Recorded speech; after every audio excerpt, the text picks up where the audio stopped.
The almond is the very first tree to flower. It blossoms in the midst of winter, generally in February, and is therefore seen by many to herald the arrival of spring. Spring is known throughout the world as the time of revival and resurrection. The almond therefore represents hope for restoration of a new life after the cold winter. It was late February 1992, just as the almond trees had scattered their blossoms throughout the small town of Khojaly, that it played witness to the snow turning an unnatural color of red. Relentless persecution and mass killing of Jews, both in Germany and in countries occupied by the Nazis, is considered to be one of the terrifying chapters in world history. The tragedy, resulting in the genocide of 6 million Jews, is well known by a word which sounds similar in all languages: Holocaust.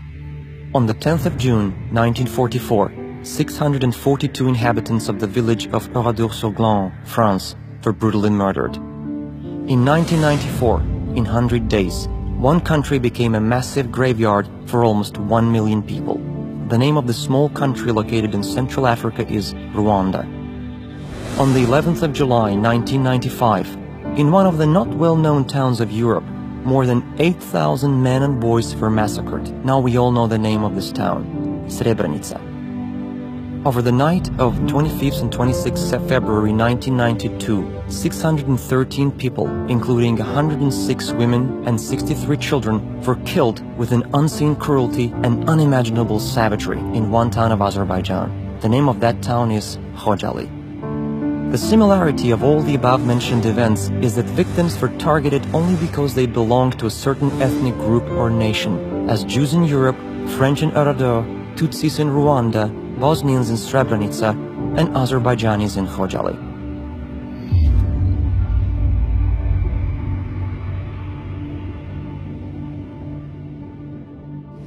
Before the Khojaly tragedy, when the Soviet Union was on the verge of collapse, Armenian terrorist organizations systematically and methodically perpetrated bloody atrocities and countless acts of terrorism against civilian population of Azerbaijan. After the signing of the Gulistan and Turkmenchai treaties in 1813 and 1828 respectively, there was a very rapid mass resettlement of Armenians to Azerbaijani lands and a subsequent artificial division of territory. Although the Armenian incomers constituted a small minority in the region, they soon pursued a policy of political expansion and devised aggressive plans for its implementation. In the 1920s, although the mountainous part of Karabakh was retained within Azerbaijan, it was nevertheless given the status of autonomy, with its administrative borders defined in such a way as to ensure that the Armenian population constituted a majority. Thus, an artificial entity was created within Azerbaijan, while more than 500,000 Azerbaijanis living compactly in Armenia at the time were refused the same privilege. Having breached international norms and principles and still effective Soviet laws, in early 1988, Armenia started aggressive actions against Azerbaijan to implement the long-standing plan to unilaterally secede this administrative territory and annex it to Armenia. In late 1991 and early 1992, armed hostilities and Armenian attacks on Azerbaijan intensified. Khojaly, a town in the Nagorno-Karabakh region with a total area of 0.94 square kilometers and a population before the conflict of 7,000, mostly Azerbaijanis, became the target of one of these operations. Having the only civil airport in the area, Khojaly was an important center of communications. From October 1991, the town was entirely surrounded by Armenian forces.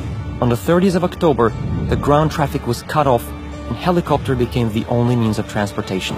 When a civilian helicopter was brought down over Shusha city, killing 40 people, helicopter traffic also ceased. From January 1992, the town had no electricity. Khojaly lived on due to the courage of people and the heroism of its defenders.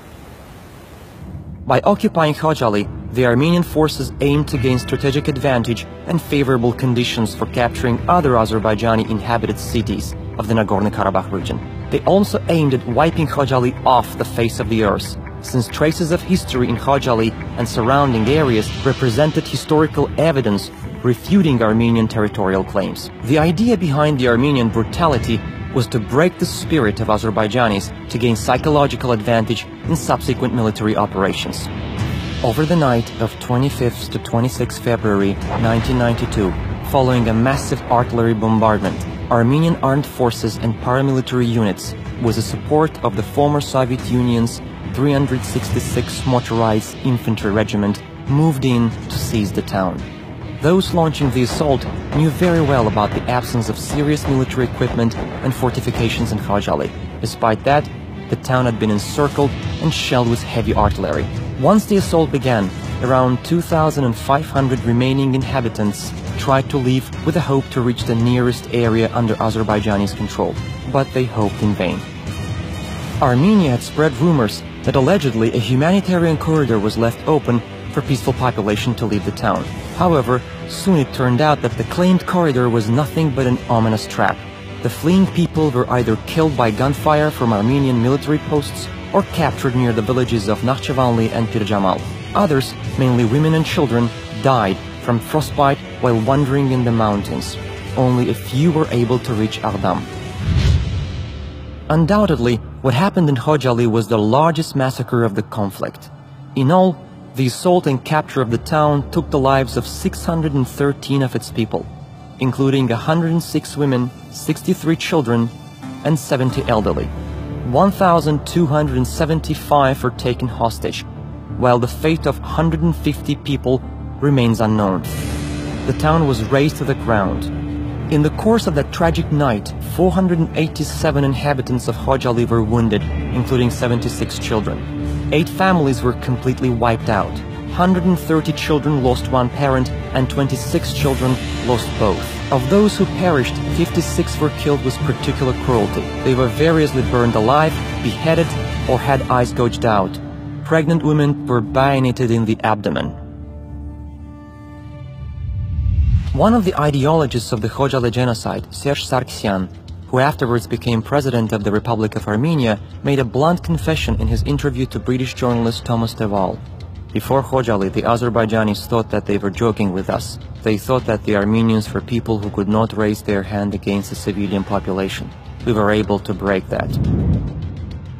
Undeniably, this was an unprecedented example for breaking a stereotype from all wars that the history of mankind has ever witnessed. Unfortunately, the genocide in Azerbaijani town of Khojaly was not an isolated and standalone act. In fact, the level of brutality and the atrocities committed in Khojaly set a pattern of destruction that Armenian troops adhered to for the rest of the conflict. The official investigation conducted in Azerbaijan has found the inherent elements to qualify the acts committed in Khojaly as the crime of genocide, as defined under international law, including in particular the Convention on the Prevention and Punishment of the Crime of Genocide. These actions against the peaceful population also flagrantly violate norms and principles of international humanitarian and human rights law, including the Geneva Conventions of 1949 and their additional protocols, and the Universal Declaration of Human Rights. Over the past few years, the international community has made significant strides towards recognition of the genocide in Khojaly. So far, the legislative bodies of Bosnia and Herzegovina, Colombia, the Czech Republic, Honduras, Jordan, Mexico, Pakistan, Panama, Peru, Romania, and Sudan, as well as from more than 10 states in the United States of America, have adopted parliamentary resolutions on recognition of the Khojaly genocide. More than 2 decades after the Khojaly genocide, our grief and our outrage over the atrocities committed has not diminished. Our hearts are broken, but our spirits are not. We took our lessons from history and chose the path of development. Despite being involved in this conflict, Azerbaijan has undergone a period of rapid socio-economic development in recent years. Today, Azerbaijan has proved itself as a reliable international partner and regional leader. Major regional and cross-regional projects initiated by Azerbaijan have not only boosted our own economic growth, but have also contributed to the development of our region. We are a proud nation with ancient history and traditions, a country which has always been a place of tolerance and safe haven for different ethnic groups and national minorities. We believe that our shared values of humanity can only be preserved by our joint efforts. We also believe that one day justice will triumph and the occupied territories of Azerbaijan will be freed, so that the millions of IDPs and refugees will get the chance to return to their historical homes. We must keep alive the memory of those victims who lost their lives and those victims who have been deeply affected psychologically and physically. We remember the Khojaly genocide for today and for the future of the mankind. We recall the Khojaly genocide so that no crime against humanity should be committed ever again. We are not seeking revenge. We demand justice. Justice for Khojaly.